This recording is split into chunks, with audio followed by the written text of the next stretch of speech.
on the other thing. All right, everybody. This is the Malgadar. Over there's my buddy Chris BCGC. What's up? And we are doing the Collective Games Cast, episode 31. It's our PAX East and Game of Thrones recap. Uh, Yeah.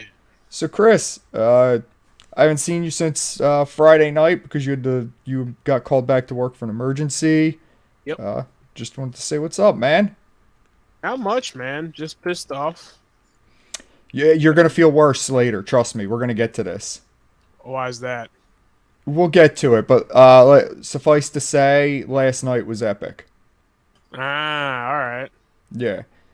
But for those of you who don't know, me and Chris, we do this thing every week. Usually not at this time, but because of PAX, we waited till we got back to throw this thing together.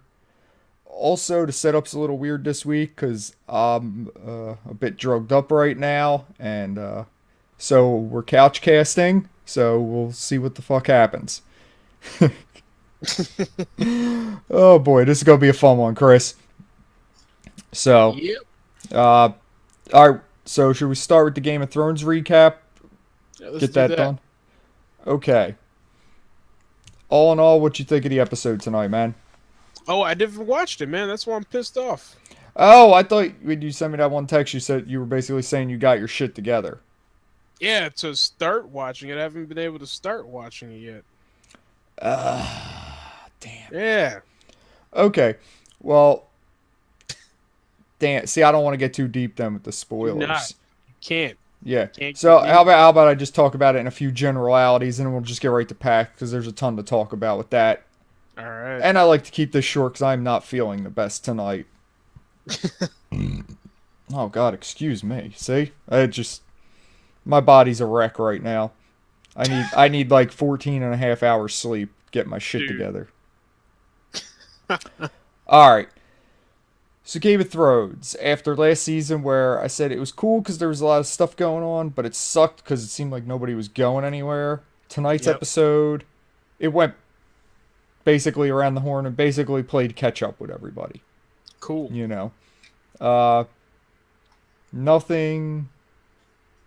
I don't know, nothing to really write home about. It set things up for like what's going to happen though through the season, so that was cool. And like for episode one, that's fine. You want to just kind of set, the Yeah, set the table. tone. Yeah. Yeah, kind of like, all right, so here's what to get ready for. So it looks like some shit might actually happen this season, so that would be cool. Uh, Even if it doesn't, I'll still probably keep watching just because the production values are godly, just insane, you know. Mm-hmm. So yeah, It's been getting better each season. yeah. I really don't want to get into more detail because you had your technical issues and couldn't watch the episode tonight. If anybody in the chat wants to talk a little more about it, we can. But start next week, we'll try to get more in depth with it. Hopefully, you'll have your situation resolved. You know, It should be. yeah. It wasn't terrible. It wasn't amazing. Like I said, it was a setup episode. That's okay. So, all right. You want to just move right into PAX and Yeah, let's go leave ahead. the Game of Thrones behind for tonight? Yeah, next week more Game of Thrones coverage, hopefully. But I don't want to spoil the episode for you. Okay, so PAX East. Where to begin, Chris? At the beginning, or do we re? Yeah, let's go from the beginning. Got it on Fuck it. Friday, man. Yeah. Okay, well you got there Friday. I got there Thursday. Well, yeah, I mean, I got through Thursday, but I didn't do anything PAX related. Oh yeah, you got in real late Thursday. Mm-hmm. Yeah, I got in the afternoon. Thursday highlights. My brain hates airplanes. That's the highlight. I thought I was going to die. It was the most miserable experience of my life. Uh, I'll spare you the details, but it was a horrible 1 hour flight from Philadelphia up to Boston. So, yeah. We'll get to the return trip later, though. That it was a horse of a different color. Yeah. Yeah, but got in Thursday. Immediately got out into the town. I had a million sites I wanted to see, and I knew the PAX stuff would probably keep me busy the rest of the weekend, so I had to get it all done on Thursday for the most part.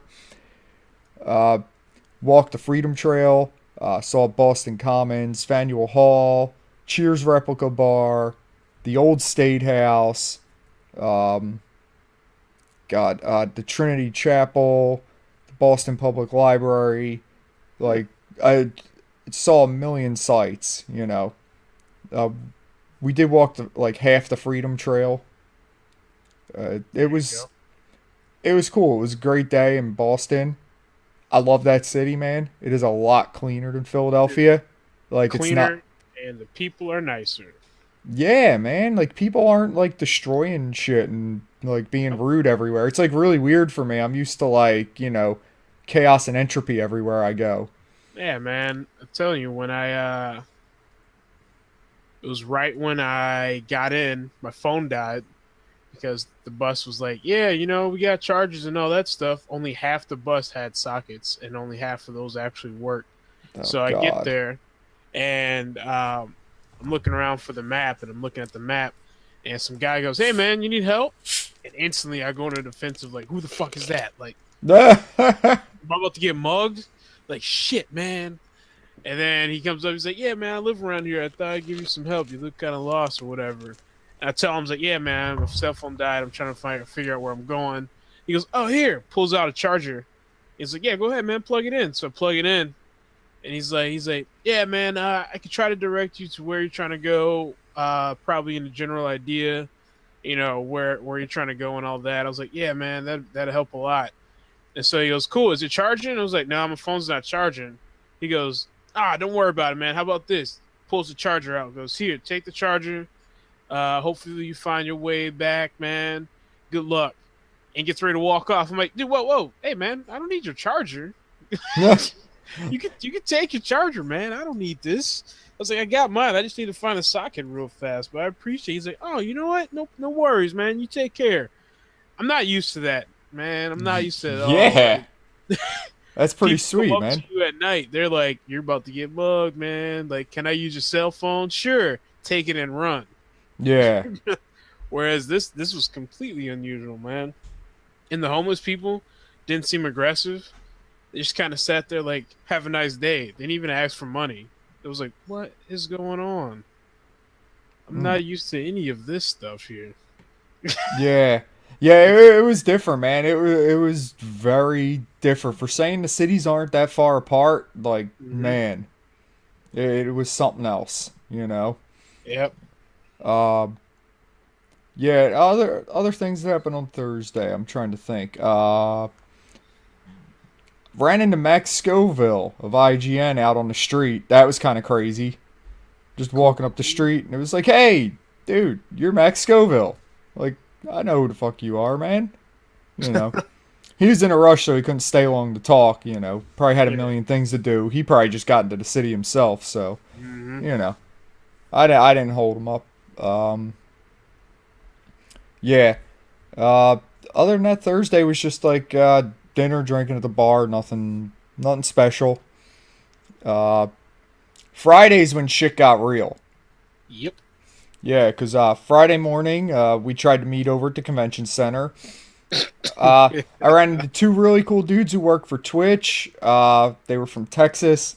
I only got one of their names. His name was Alex, and they let me share their Uber. So over to the convention center. So that was awesome. Uh, and then I arrived at PAX to find the Sea of Humanity. It was insane. There was no order, just chaos. It was so many more people than even I had imagined, and I had imagined a lot of people. So I was shocked. I couldn't believe how many bodies were outside there trying to get in. Hmm. And then me and you tried to meet up, found ourselves on opposite sides of the convention center. Opposite sides and levels. Yeah, it took us about an hour to find each other outside the convention center because we were doing the thing where like we were walking in circles and never actually bumping into each other. Uh Oh man. yeah. And then we finally found each other, and by then the line had tripled to get in. Yep. And real quick too. That wasn't even like a slow trickle. dude, bang! It just exploded. The line was long. Yep. Yeah. And then you got to see the angry ass side of the Malgadar because I was raging hard in that line, man.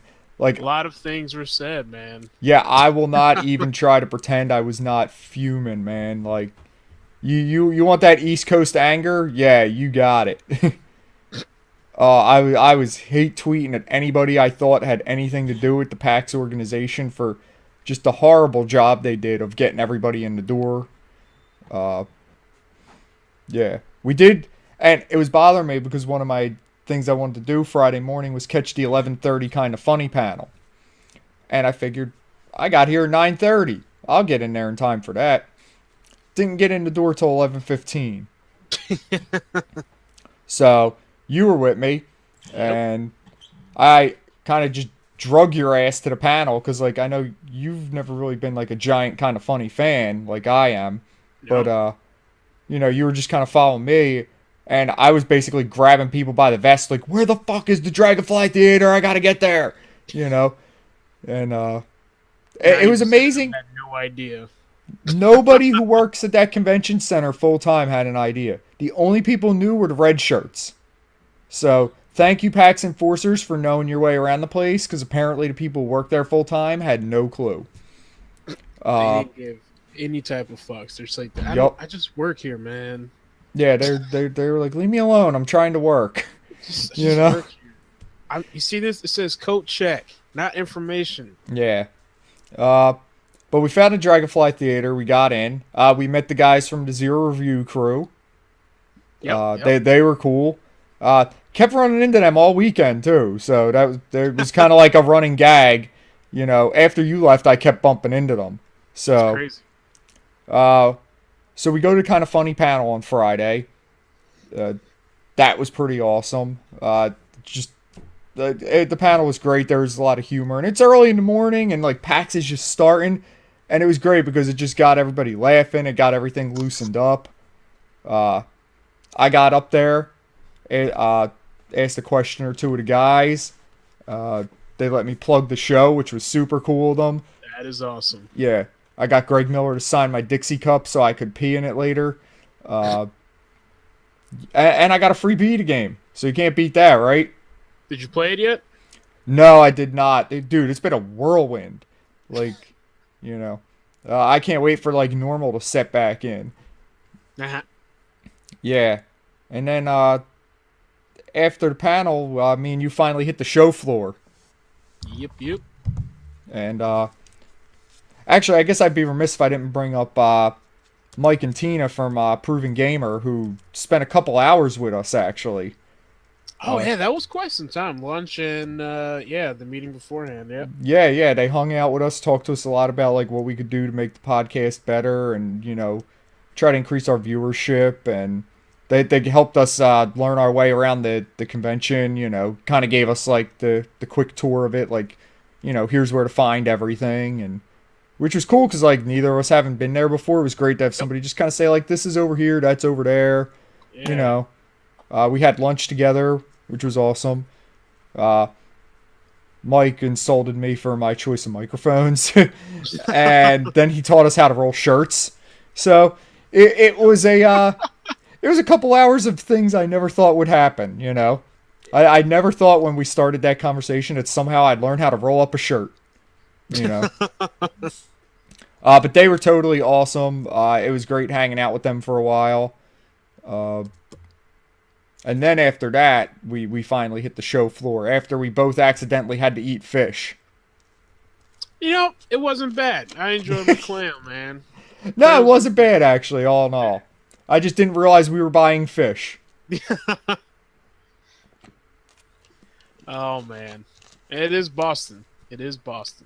Fair point. Yep. Yeah, so we hit the show floor, and the sky bridges are the shit at PAX. If you've never been, there's these bridges that run across the second level that look down on the show floor, and it's all glass around the sky bridge, so you can see everything that's going on the show floor, but you're up above everything, so you have, like, a great view. Mm-hmm. And the first time we crossed that sky bridge, I was just like, holy shit, this is awesome. You know, you see like the giant Battleborn statues and The Ark Pikachu. dinosaur. Yeah, the giant dinosaur. Like it was crazy. It was really cool. You know. Uh, but then we hit the show floor. You know, we finally went down after checking it out from above, and we spent geez, what, like the next 6 hours just walking the floor, checking shit out. That's what it seemed like. Oh, well, mostly checking shit out. There was that Yeah. point where we realized that the Starbucks at the Westin was connected and had to run over there for an hour coffee break. Yeah. Gotta have Because, your coffee fix, man. hey, man, we both got that same addiction. Yep. That's just how it goes. Um, yeah, but so what did you like on the show floor? I guess we should talk about that a little, right? Because that was the bulk of our day there. I'm trying to remember the name of the game. I really like the indie section. I've liked You were all about the indie section, man. yeah, I like the idea that there's independent developers making games, and in my opinion, they're making games the way they should be made. You pay $15, you get a small story, and you get quality gaming experience. Whereas most of the show floor was MOBAs. Like you have a mobile MOBA. Like that's, first off, that's a mouthful. Second off, why? And every one of them costs money. Like before recently, I wouldn't say like this year, you get MOBAs for free, and then you pay for like the extra things. So if you want more characters, you either work hard to get the more characters, or you pay a certain amount to get them. That's all you see now is just like $60 for the new MOBA that's in first person. It's like great. So glad that everybody's making a MOBA, and they're all like, it's got personality. It's like they all have personality, man. It's like, dude, it's the exact same thing as the FPS Blitz, as the MMO Blitz. Like, everybody's going to try to make one, and a million of them are going to die because there's just not enough room in the market to support all of them. But here's the thing: those genres, the FPS and MMOs, like you were saying, they all had long-term playability. Like you could play for a long time, and like when you're sitting. Whereas in MOBAs, you have quick matches, and it's like, is that really worth anything? Like, there's no real story behind it. It's just a quick match. You play against somebody, you're done. Even Call of Duty, granted, it's not the best FPS, but you play the multiplayer, but beforehand, you still have a single-player experience. You can still take time and actually play the game and get a story involved. Whereas now, everything just seems to be very... They're trying to do more esports stuff because they know that as long as esports is going around, they've got the advertisement for it. They can still keep their game up there, and it just seems a little, what's the word I'm looking for? Not authentic at all. It's just like, we need to hurry up and get this game out, so we can get it in esports, make people pay $60 for it, even though the rest of the mobile world has it for free. And yeah, there we go. So that's kind of why I kind of stick over in the indie section. You know, gotta check out some of these true games from smaller groups of people. Okay. Yeah. No, I liked it. You know what was great about the indie booth, though, really? Was that it was like bang, bang, bang, bang, bang. Like every 3 steps you were seeing a new game. Yep. You know? Whereas out in a lot of the other parts of the show floor, it was like you got to go around this giant castle, or this giant statue, or this giant stage setup. Like, they paid for the big floor space, but you're like, the amount of room you had to travel to see the next thing was worse. Like, you get to the indie mega booth, and it's like, you could see 7 games from any spot you stand in, you know? You know what? I don't think they paid for those. I was talking to a guy. This was after you left. And he said that you send in an application with your game, and you're like one of like 50,000 people that puts an application in. So you have mobile games, you have tabletop, and you have like desktop console games for indie games. And you send in like 50,000 or 50,000 applications get sent in, and they choose 5 from each category. And then that's who gets to be part of the indie showcase. So I think that's Okay. just a PAX thing. Yeah, so it's just like a advertisement thing for him. Well, that's cool that you figured that out. I just meant like the big companies with all the money, like Square Enix and Blizzard and Oh yeah. 2K. Like they all put out huge money to have these giant floor spaces, Mm-hmm. But it also, you had to walk around a lot more to see shit. The indie Yeah. mega booth was great because point in any direction and there's like 5 games staring you in the face. So it was like real rapid fire. Yep. I think probably the coolest game I saw at the thing that like really had my interest was that game Stories. That's the one I was thinking of. Yeah. It's got like the Diablo-esque camera and action fighting with the art style of Legend of Zelda: The Wind Waker, Mm-hmm. So the art initially just leaped off the screen and was like, "Whoa, that looks nice." That was the first thing I noticed. I didn't even know what Yeah. the game was. I was like, oh, that art is very pleasing. Yeah.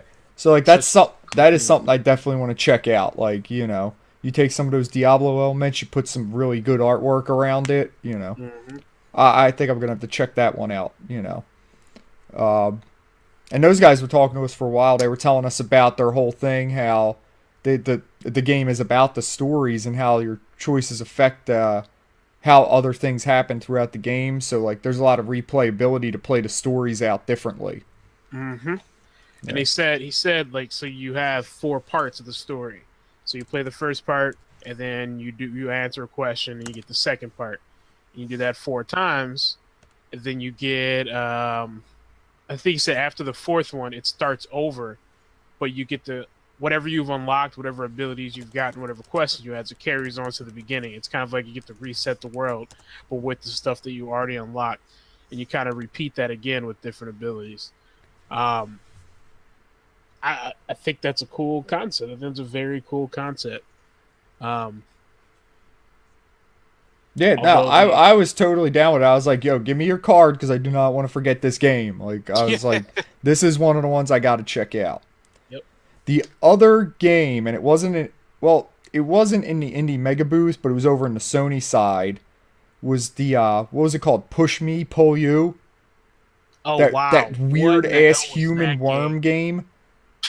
I don't know what the hell that game's about, but it's on my radar now.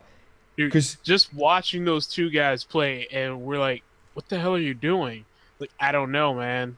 And like, it wasn't like, I don't know, this is stupid. They were like, I don't know, and continuing to like crank out whatever it was that they were doing. Just like, yep, this is good. I will try to describe this to anyone who didn't get a chance to see this because there was only one screen in the Sony booth that was playing it. Yep. You are a human with arms and a head on each side of you. You're kind of like Cat Dog, but a human. So you got a human on each side of this worm that you are. And as you move around, one side of the human crawls and makes the worm longer. And the other person has the same kind of worm. Humanist worm thing. And all we kept seeing was the one guy kept trying to, like, curl around and wrap the other guy up so he couldn't escape. I don't know if that's the concept of it. I thought it was or like if they were just dicking around because they didn't know what to do. It was weird. It kind of creeped me out, and it kind of looked like a lot of fun at the same time. It's such a weird combination. Yeah. And that was pretty cool to watch. And we didn't get a chance to play it because all the power started dying in the Sony booth as we got there. Like everything was dying. It was like a wave. It was so it was nuts.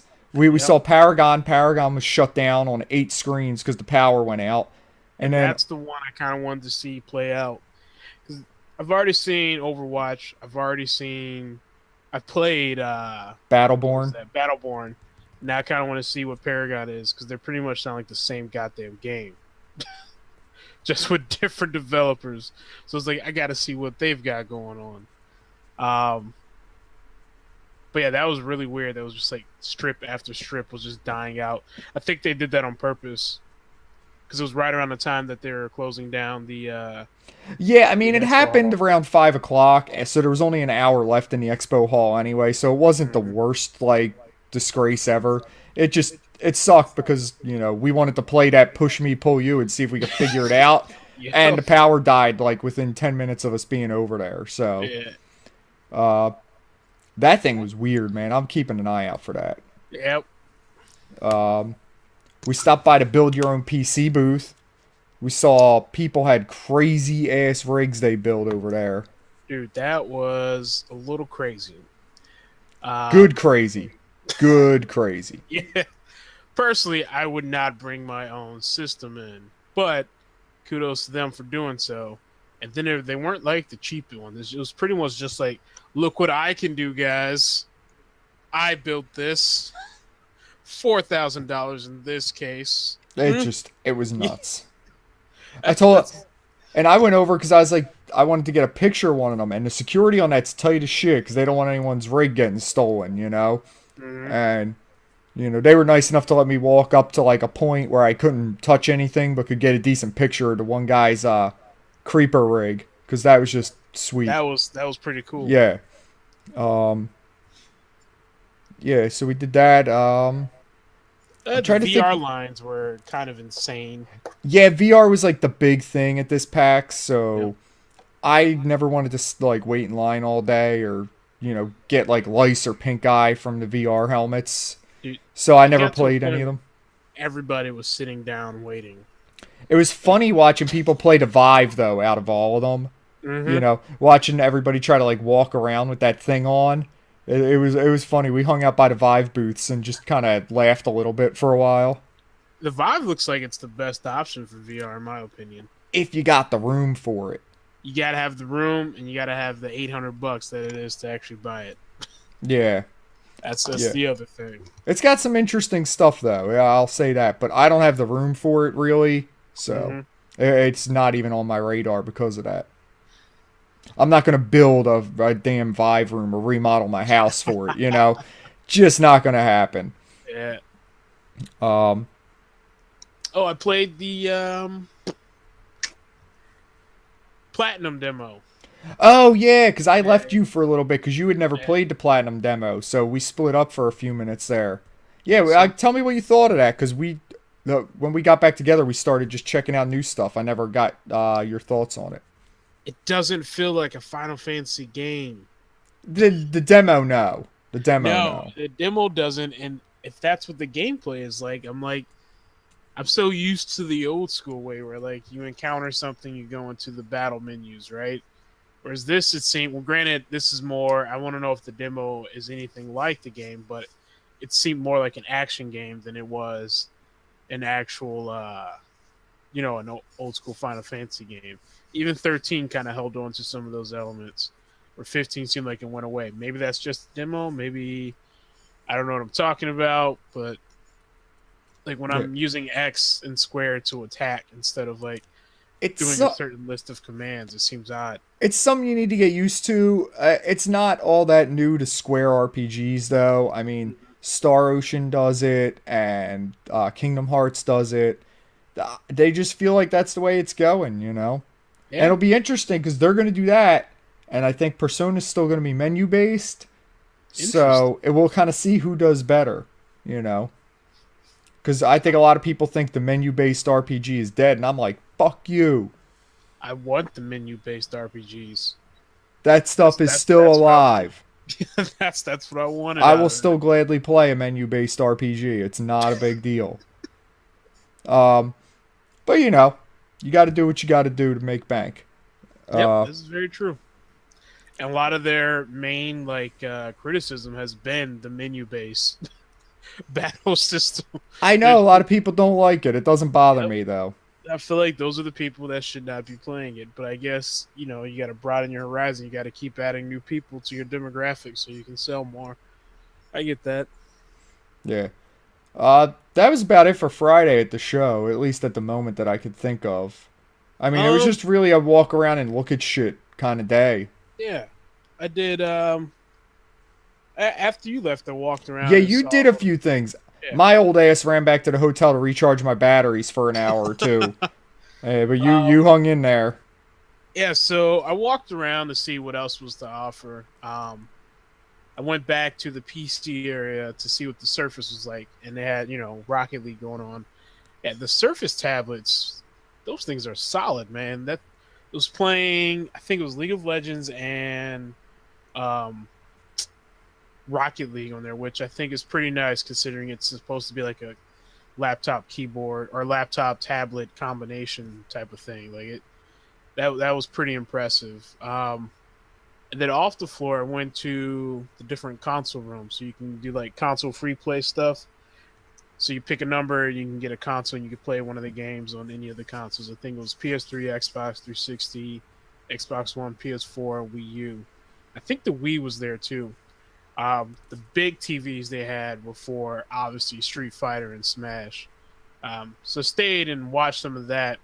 Only as long as I can stand the smell. So I kind of just like, all right, like, and it was like it wasn't like a normal. Well, it was pretty late in the day by the time you got there too, man. Yeah, so all of it's just been kind of sitting in there. Maybe somebody kicked off the shoes and was like, "I'm about to be here a while." It was man. And I was like, nah, I'm good.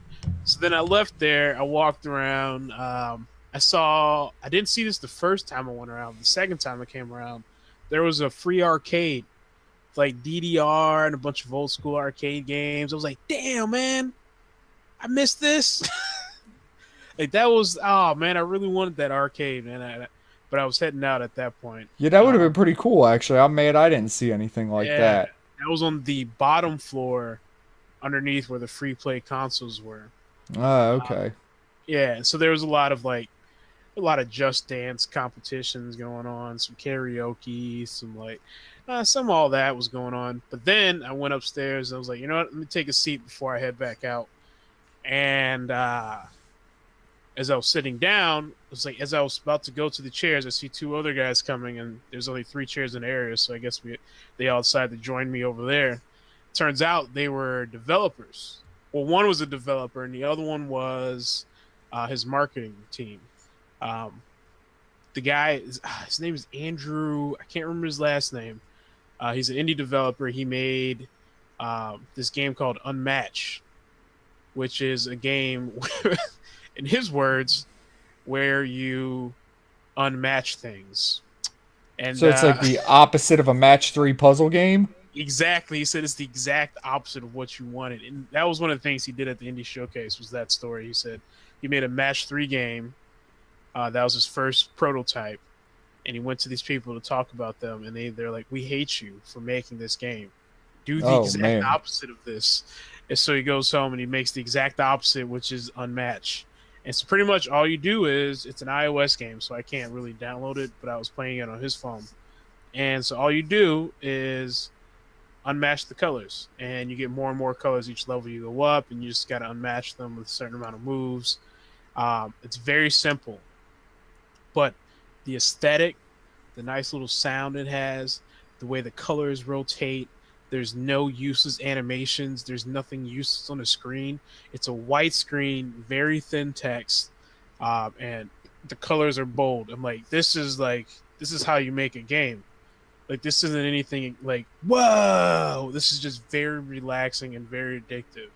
He's like, yep, that's what I was trying to do, man. And he's done it all. Everything he did, it was all by himself. So he used the Unity engine, and that automatically converts it to for iOS. He did all the payment for that, and he hired his friend to do the marketing, and that's why they were there. I was like, this is kind of cool, getting to know these guys.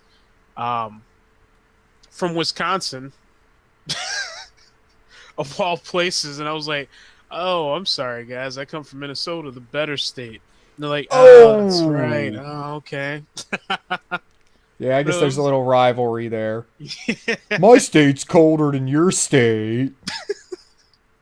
Oh, man. But, no, it was really kind of cool, again, having a general conversation with these guys who've never been to Boston either. So they were talking the same, like, I've never been to a city that was this clean or nice. It could have been the area we were in. That could also be it. But yeah, it was pretty nice. It was pretty nice, man. And then I went to the Indie Showcase, listened to them. There was a guy who made this game, Antihero. There's a guy who made a game, Bar something. I can't remember the name of it. It had a cool concept to it. And the other guy, I can't remember. He looked like Paul Scheer from what's that show? The League. You haven't seen The League. but he looked like Andre from the league. Yeah, I'm not opening that link. A cute photo from a cat. Boy. Yep, that sounds like porn. But yeah, man. So let me tell you, I go to this indie showcase. I just want to ask Make It Rain if he was at PAX. That's what I want to know. I don't know. Anybody I talk to now, that's going to be my first question for a while is, were you at PAX? Oh, it actually is a cute photo of a cat. Oh, of a cat. Yeah, that's a cute photo. He typed from a cat. I was like, how did you train a cat to take a picture? Like, I was really curious there.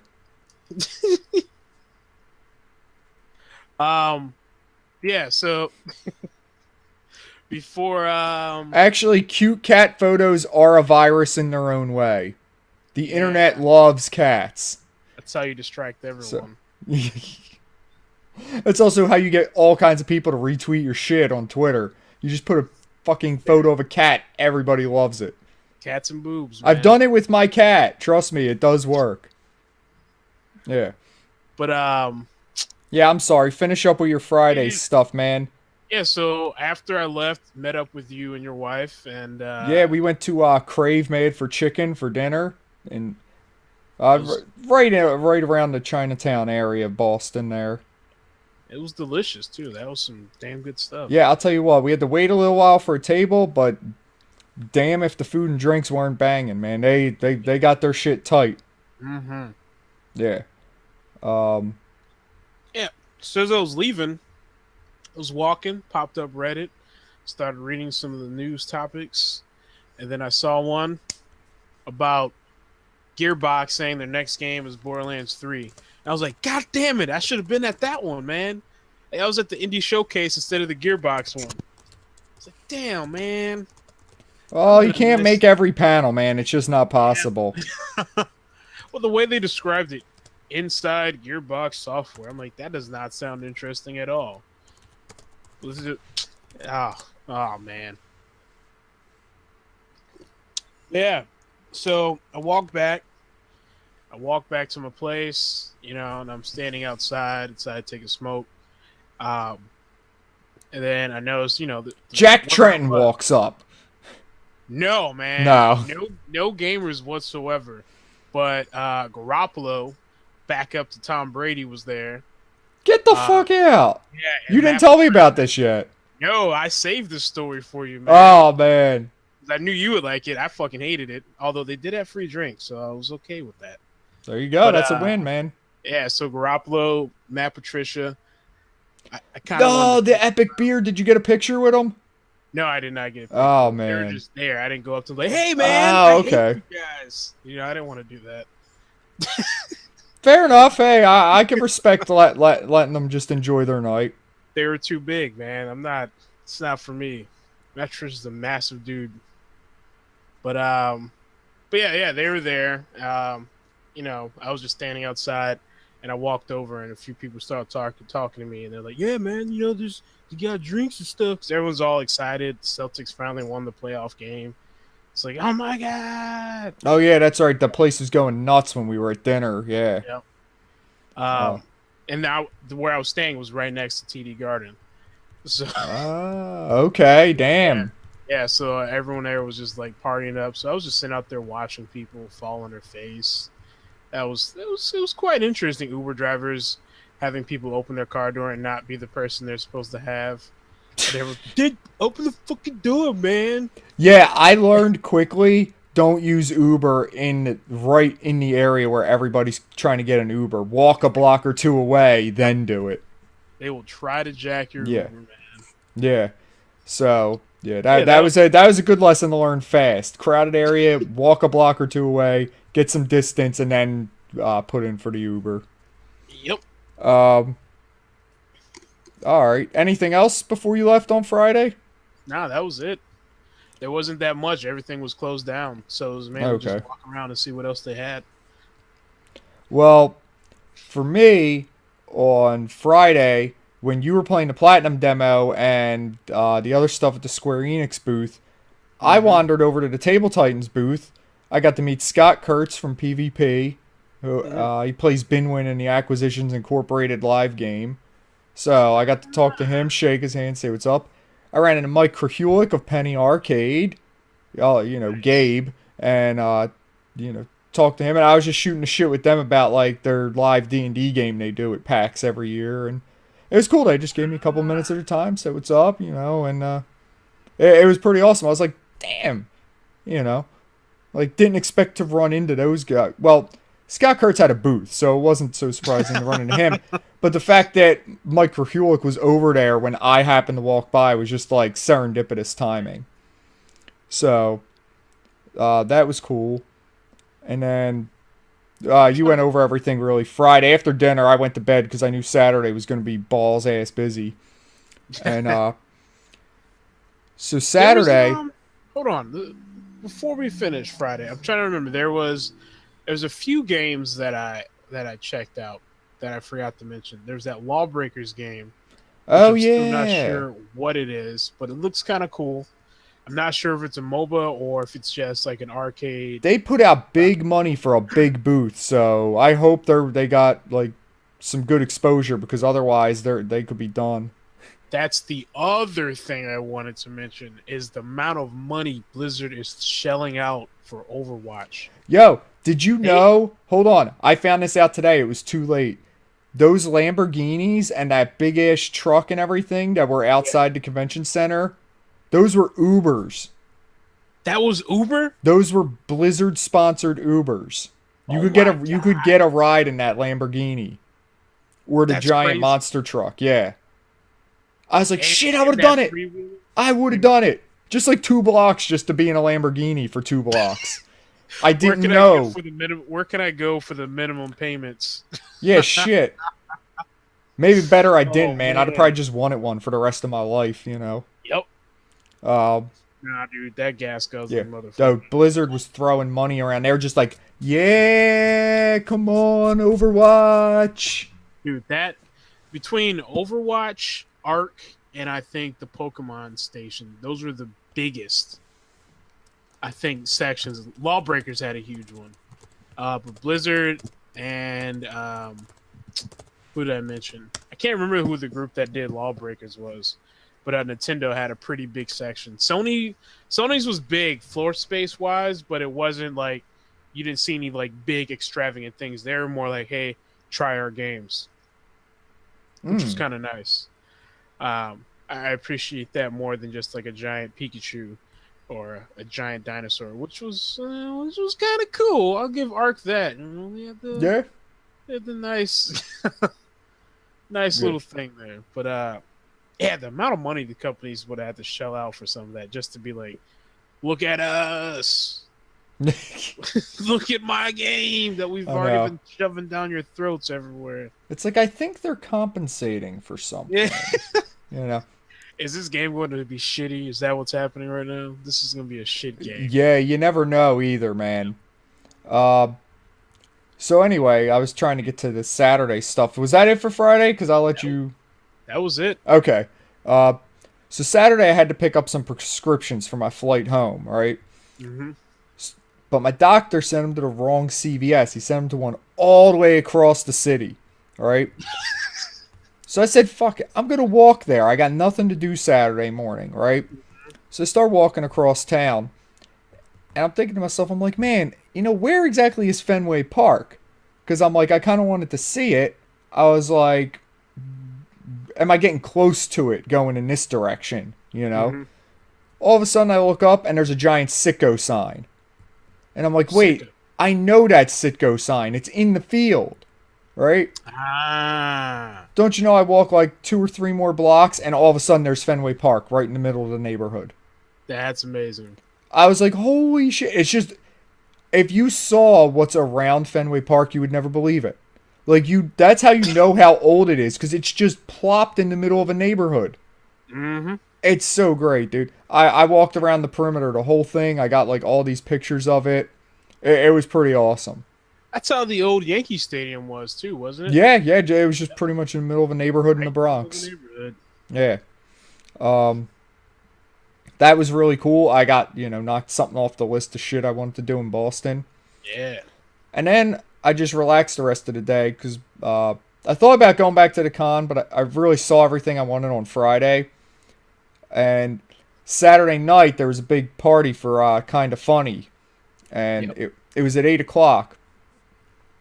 So I told my wife, I said, look, I want to be there by 6. I said, because it's first come, first serve, and there's going to be a huge ass line. So we get to the place at 6 o'clock. There's already like 8 people there. So I was like, damn, we weren't even the first ones and we're 2 hours early. Yep. So we get there. We're waiting outside. They make a line. Me and my wife are like 9 and 10. And there's all these other people that start showing up behind us. It was the most miserable 2 hours of our lives, I think, because we were just so bored. And it was getting cold, and my wife didn't bring a coat, Nobody was talking? They kind of were, but, like, I was trying to talk to my wife and kind of keep her distracted from how cold she was getting, And, she had, like, open-toe shoes and stuff. So, like, like, she's getting colder than me because she's not dressed right for, the temperature dropping as night was coming in.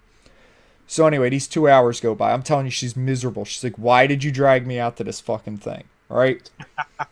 We go in because we were, like, right at the front. We get, there were probably, like, 15 chairs in the whole place, right? So... We got a couple. We were good. We had seats the whole night. I go and get my pictures taken with all the kind of funny guys, And then I come back and, everybody's having a few drinks. It's been about a half hour, 45 minutes. Everybody's starting to loosen up. We all just start talking to people around us. Other people are fans of the community. And, there's this one dude at our table. He just, like, keeps dancing and doing, like, weird and crazy shit, And I'm, like, goading him on. I'm like, come on, man, do it. Do it, And, yeah, so the party starts picking up as everybody gets more drinks. I leave my wife. I'm trying to get individual pictures with all the guys from Kind of Funny. Mm-hmm. So I get Nick Scarpino. I tell him, I'm like, Nick, look, my wife has no clue who any of you guys are. She doesn't even know why she's here. I was like, can you get a pic with her? I was like, just to make her completely uncomfortable. Not only does Nick say, yeah, let's do it. I tell him, I'm like, she's all the way on the other side of the club. He's like, yeah, let's do it, and let's do it right now. Right? So he goes all the way across the bar with me and gives my wife this, like, giant hug for a couple of pictures, man. It was great. That's amazing. Yeah. I ended up, like, catching up with all the guys from Kind of Funny. Got individual pictures with all of them. They all let me, like, rap to them for a couple minutes.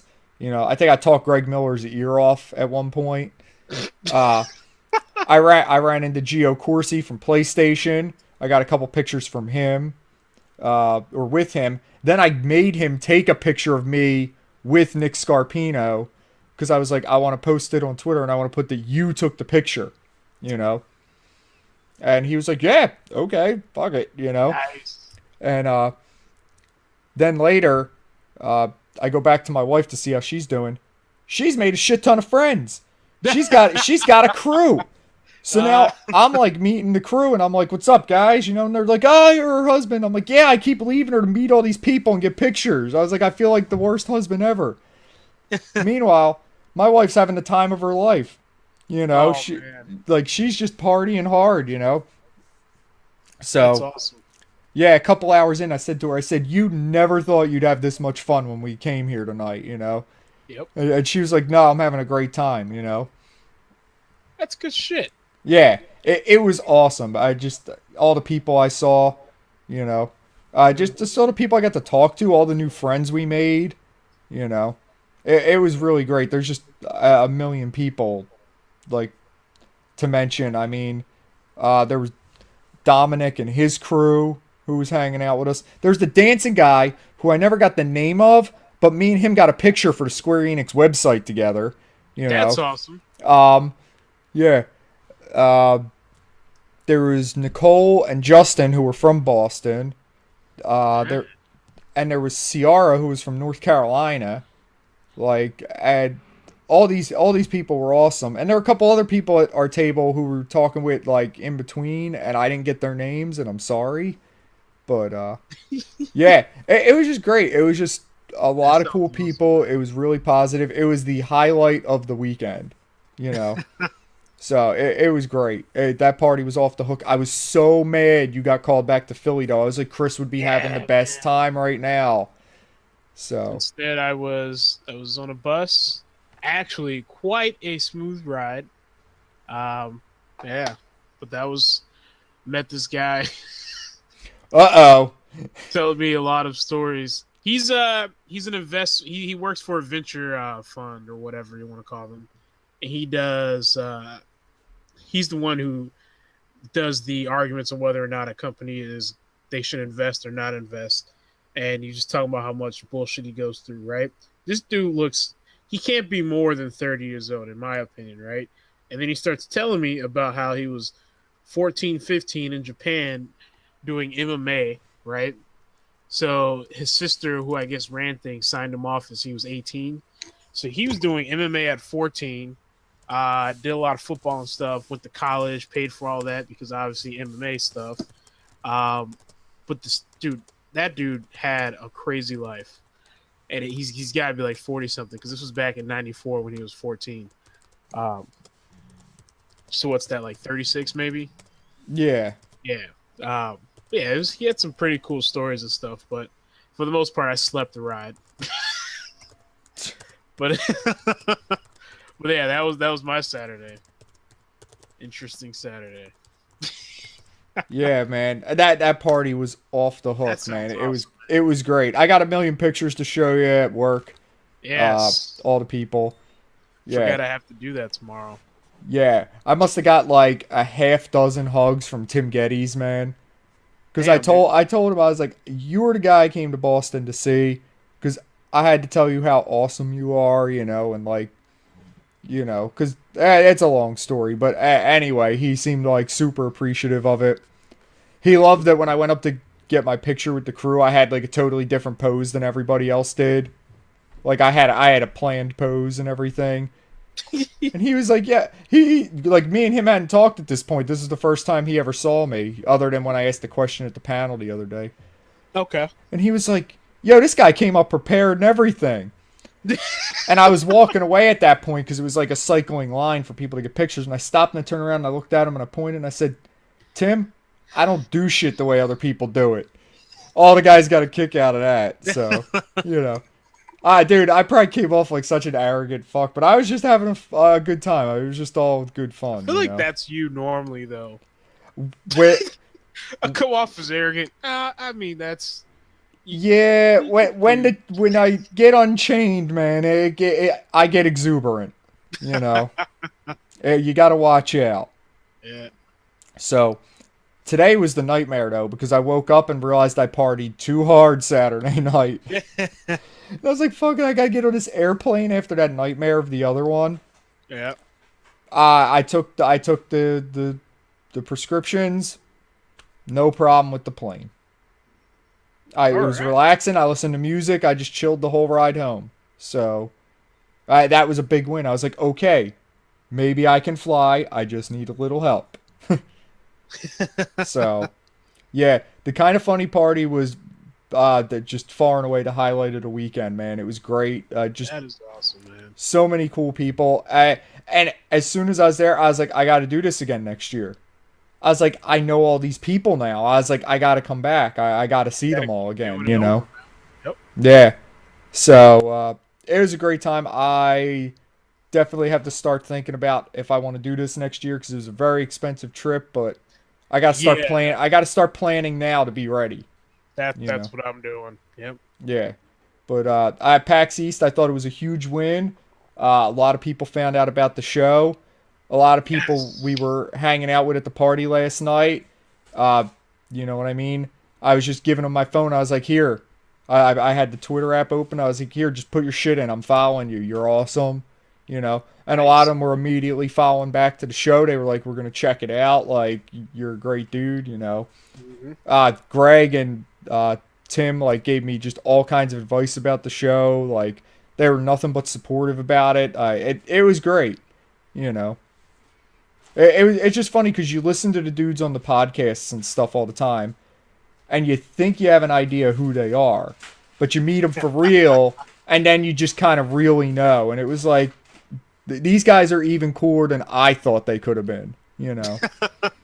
But yeah, so it was great. It was awesome. I'm just like, shit, PAX is a year away now. I was like, I don't know if I can get to anything else before then, though, you know. Yeah.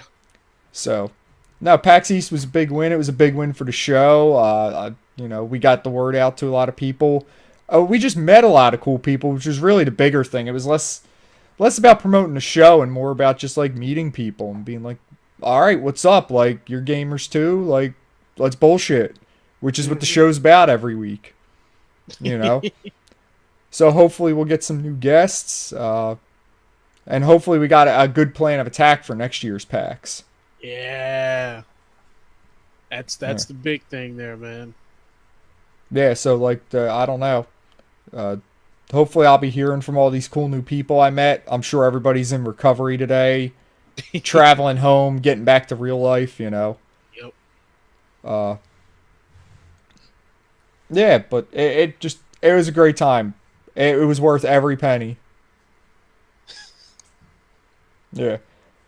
Nice. Any other thoughts to wrap up PAX for you? No. I just thought it was a great experience to see everything go down.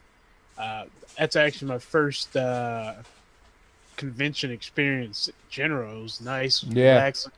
Everyone's very nice and welcoming. It's really cool.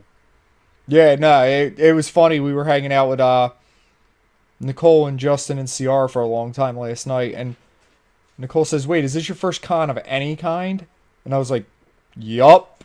And, like, they were all shocked. They were like, have you never been to a con? And I was like, I got 3 kids. Like, it's not easy. You know? Yep. So, but, yeah. It was great. It was a great first con experience. You know, lines on Friday morning notwithstanding. And it was a total win. That's awesome, man. Yeah. I noticed a little shorter than our average show, but we couldn't do the Game of Thrones recap part really because of your technical issues on your end. Yep. Look for a Game of Thrones recap next week for episode 2. I'm sure you'll be caught up by then, Chris. Yeah, and I'll be watching it as soon as we're done here. Yeah, we'll probably get back to our Final Fantasy retrospective part 2. You know. Yeah, because we got to cover the PlayStation era and beyond. Yeah. The one other thing that came up was when I was talking to some people, they were like, you really got to, like, sell your show more. And I said, I don't want to shill. I never want to be that guy. I never want to be like, oh, like, rate, subscribe. Like, yeah, you know, like, I don't want to do that because I don't want to come off disingenuous, you know, or like a big sales pitch. And Justin says to me, he's like, dude, Greg does it every show. And, like, they do it professionally for money, and they're big time. And I was like, shit, dude, you're right. Like, I shouldn't make such a big fuss about it. I was like, everybody does it. Even the big guys do it, you know? So, I might start shilling the show a little more. I don't know. We'll see. It's very against my nature, but I might have to do it just to help people find it, you know? Yep. Yeah. But, other than that, I think I kind of want to wrap things up. I'm, like, drowsy as hell from these meds. So, I'm fighting to stay awake for this thing, man. It's taking a good effort. I mean, dude, I'm podcasting from the couch. Like, that tells you what kind of shape I'm in here, man. You're ready to go right back to sleep, man. Oh, dude. Yeah, thank God I set an alarm for Game of Thrones or I would have slept right through it. Yeah. But, guys, thanks for listening. Thanks to everybody in the Twitch chat. Thanks to everybody that I hung out with over the weekend. You guys were all awesome. You guys made the trip so much more than it would have been had I not met all of yous. Thank you to Boston for being a clean and very hospitable city with a lot of good places to eat too. And I don't know. I guess Chris, you got anything you want to say? No. Okay, Pax fine. East was great. Glad to meet some of the nice people out there. Yeah, that's pretty much it. All right, guys. Well, you've been listening to Collective Games Cast, episode 31. It was our PAX East and Game of Thrones recap. As always, you can find the show right here on twitch.tv/the_Malgadar. Got it right this week, Chris. We do it live here, so if you want to be part of the chat, part of the show, nice and easy. You can also just get the podcast form on iTunes, Stitcher. Just search for Collective Games Cast. I'm going to try to get us up on Google Play sometime soon, once life gets back to normal here. You can also find usually I post this up to YouTube too, so you can find a video version over there if that's more your thing. Yeah, if you ever want to be part of the show, contact us on Twitter @TheCollectiveGC. You can find me on Twitter @TheMalgadar. You can find Chris @ChrisBCGC. And remember to come on the show. You just got to have an opinion. That's it. It's that simple. Man. You want to get on a show and talk? We're willing to have you on here. You know, the more the merrier. Unless it kills the internet, then I don't know. Then we got to plan better. But hey, if this show's a train wreck, that's usually what I'm going for. So, if all right, kill guys. The internet, then that's awesome.